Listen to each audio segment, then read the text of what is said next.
তাই দ্বিতীয় পত্নী বুলি কৰবাত মানে কেতিয়াবা ধেমালিৰ আকাৰত কৈছে যে ই মোৰ ছেকেণ্ড ৱাইফ এনেকুৱা ধৰণৰ ধেমালিও কৰিছে গতিকে তেওঁতো জানিব লাগিছিল নহয় যে জুবিন দাক পানীলে নিব নালাগে কোৱা এজনে পাছফালৰ পৰা কৈছে ঐ আগুৱাই যাচোন আগবাঢ়ি যা তেনেকুৱা সিদ্ধাৰ্থ এনেকুৱা টাইপ এটা দিছে যাব নালাগে বুলি তাৰ মানে কি অৰ্থটো কি তাৰমানে আমি সেই অৰ্থখিনিৰ উত্তৰ বিচাৰিছোঁ আচলতে কেইটাহি নাজানে হুঁচৰি কাঢ়ি নাজানে ক ভালকৈ নাজানে আৰু সেই ইমান ধুনীয়া শব্দ গাঁথনি ইমান ধুনীয়া ব্যাখ্যা সেই ব্যাখ্যাৰ আঁৰত থকা মানুহজন লাগে জুবিনদাৰ নামত ন্যায় বিচাৰৰ নামত যদি মোক জেললৈকে পঠিয়ায় মই হাতখন এনেকৈ উলিয়াই দিছোঁ টেঙা এবাৰে বিকে 100 গৰু মাৰিলে বাঘৰু মৰণে মৰিলে আৰু যদি ৰাইজে নোৱাৰে আমাৰ হাতত দিয়ক কিন্তু এই যিটো ইমান আকস্মিকভাৱে জুবিন দা আমাৰ মাজৰ পৰা গুচি গ'ল আৰু আমি যিসমূহ আমি সেইদিনাখন তাতে উপস্থিত নাই যদিও এতিয়া যিবিলাক ভিডিঅ' আমি বাতৰি যোগেদি দেখিছোঁ সেই ভিডিঅ'বিলাকত আমি স্পষ্ট দেখিছোঁ কি ধৰণৰ অৱহেলা হৈছে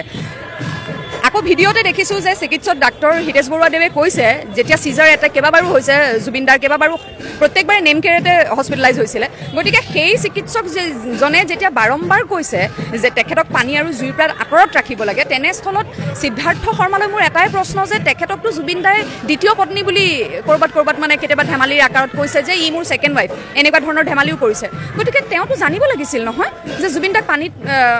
পানীলে নিব নালাগে তাৰপিছত শেখৰ আছিল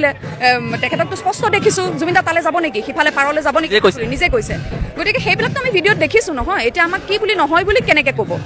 আৰু আটাইতকৈ মানে এতিয়া যে ৰাইজ ক্ষুব্ধ হৈছে খঙত জ্বলি উঠিছে এই যেতিয়া কোনোবা এজনে পাছফালৰ পৰা কৈছে ঐ আগুৱাই যাচোন আগবাঢ়ি যা তেনেকুৱা সিদ্ধাৰ্থ এনেকুৱা টাইপ এটা দিছে যাব নালাগে বুলি তাৰ মানে কি অৰ্থটো কি তাৰমানে আমি সেই অৰ্থখিনিৰ উত্তৰ বিচাৰিছোঁ আচলতে এইটো চূড়ান্ত এক পৰ্যায়ৰ চৰম পৰ্যায়ৰ অৱহেলা হৈছে আমাৰ অসমৰ সম্পদজনক লৈ পেলাই আমাৰ অসমৰ হিয়াৰ আমঠুজনক লৈ পেলাই এইটো চৰম অৱহেলা হৈছে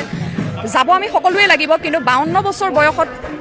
জুবিন গাৰ্গ আমাৰ মাজৰ পৰা গুচি যাব সেইটো আমি কেতিয়াও মানি ল'ব নোৱাৰোঁ সেই দুখ আমাৰ সদায় থাকিব আমাৰ বুকুত কিন্তু এই যে এনেধৰণৰ অৱহেলা কিয় কৰা হ'ল আৰু আজি এটা কথা কওঁ মই আমেৰিকালৈ গৈছিলোঁ মাজতে মই উদ্যোক্তাসকলৰ কি দায়িত্ব মই সেইটো বুজাব বিচাৰিছোঁ মই আমেৰিকালৈ যাওঁতে আমাৰ যিখিনি তাতে অৰ্গেনাইজাৰ আছিলে আছাম কনভেনশ্যনৰ তাৰে যিজন সভাপতি দীপক কলিতাদেৱে মোক স্পষ্ট কৈছিলে যে প্লেনত নমাৰ পৰা প্লেনত উঠোৱালৈকে আমাৰ দায়িত্ব সম্পূৰ্ণ গতিকে বৰষা কোনোবা যদি বাহিৰা মানুহ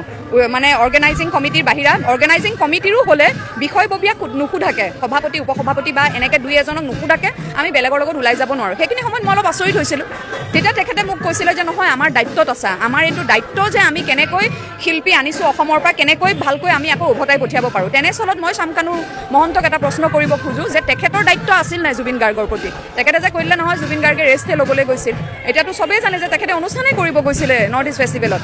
সেইদিনাখন সঞ্জীৱ নাৰায়ণে যেতিয়া প্ৰেছ মিট দিছে তাতে কৈছে যেতিয়া ফোন কৰিছিলে শামকানুৱে কৈছে বোলে মিটিং এখনত আছোঁ আপুনি যাওকচোন এনেকুৱা এটা কিবা হোৱা বুলি শুনিছোঁ তেওঁ তাতে এৰি থৈ কিয় দৌৰি নগ'লে তেনেধৰণৰ কিছুমান কথাৰ আচলতে উত্তৰ তেওঁলোকে দিব লাগিব আৰু উচিত তদন্ত হ'ব লাগিব সেয়ে আমিও শিল্পীসকলে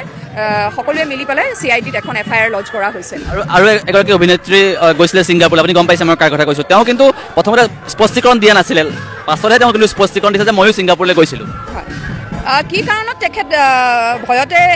কোৱা নাছিল নে কি কথা সেইটো মই অৱগত নহয় কিন্তু তথাপিও যদি তেখেত তাতে আছিলে তেখেতে জনাৰ ভিতৰত তেখেত ইয়টখনততো নাছিলে অভিনেত্ৰীগৰাকী ইয়টখনত নাছিলে গতিকে তেখেতে নাজানিব পাৰে গতিকে তেখেতে যিখিনি জানে সেইখিনি আচলতে তেখেতে ক'ব পাৰিলেহেঁতেন কিয় সেইখিনি সময়ত নক'লে সেইটো মই ক'ব নোৱাৰিম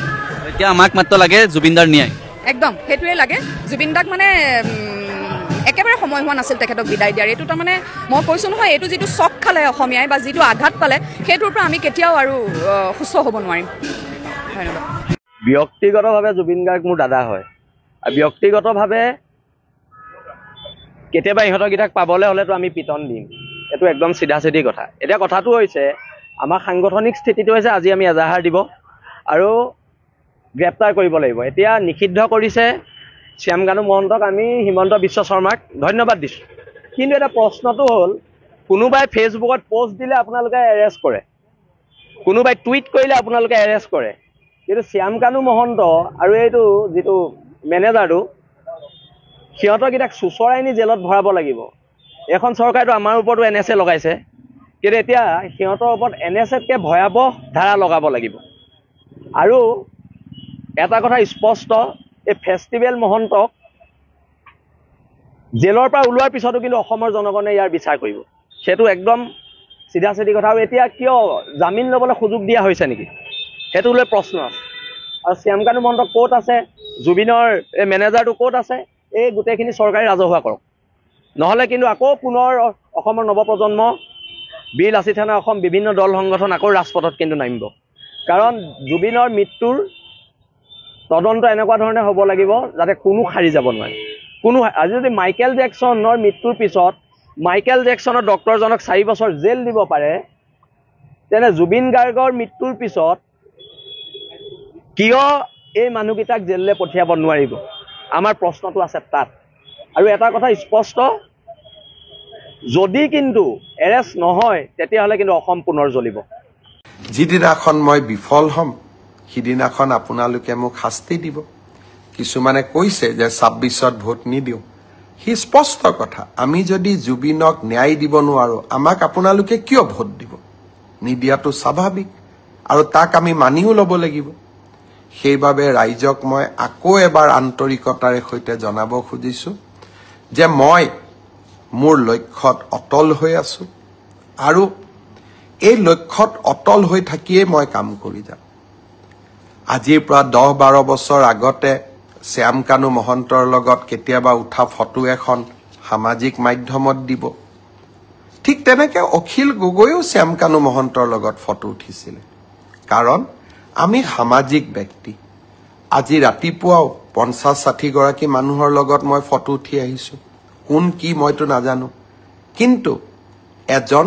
সামাজিক ব্যক্তি হিচাপে জীৱনৰ বিভিন্ন মুহূৰ্তত বিভিন্ন সময়ত কাৰোবাক আমি লগ পাওঁ, কিন্তু অপৰাধীক সহায় কৰা সি অসমৰ মুখ্যমন্ত্ৰীৰ দায়িত্ব হ'ব নোৱাৰে। ইয়াত কোনো ভোট দিয়া নিদিয়াৰ লগত কথা নাই। বিজেপিক ভোট দিলেও জুবিন গাৰ্গক ন্যায় দিব লাগিব, ভোট নিদিলেও জুবিন গাৰ্গক ন্যায় দিব লাগিব। ইয়াত আপোনালোকে মানে পলিটিক্স কৰিবলৈ নাহিব। জুবিন গাৰ্গে ন্যায় পাব লাগিব। আৰু এইটো কথা মানে ক'বই নালাগে জুবিন গাৰ্গে যে জুবিন গাৰ্গক ন্যায় দিব লাগে, জুবিন গাৰ্গক ন্যায় দিবৰ বাবে প্ৰতিবাদ কৰিব লাগে, এইবিলাক কথা কোৱাৰ কোনো মানে দৰকাৰে নাই। আপোনালোকে নিজে জানিব লাগে যে জুবিন গাৰ্গ নিচিনা এজন মহান শিল্পীক যে ন্যায় দিব লাগে বুলি। এইটো কথা কোনেও মানে জনসাধাৰণে কোনো মানে উত্থাপনে কৰিব উত্থাপন কৰা কোনো প্ৰয়োজনে নাছিলে যে জুবিন গাৰ্গক ন্যায় দিব লাগিব বুলি। কিন্তু আজি পৰ্যন্তলৈকে আপোনালোকে জুবিন গাৰ্গক ন্যায় দিব পৰা নাই। আজি কিমান দিন হৈ গ'ল।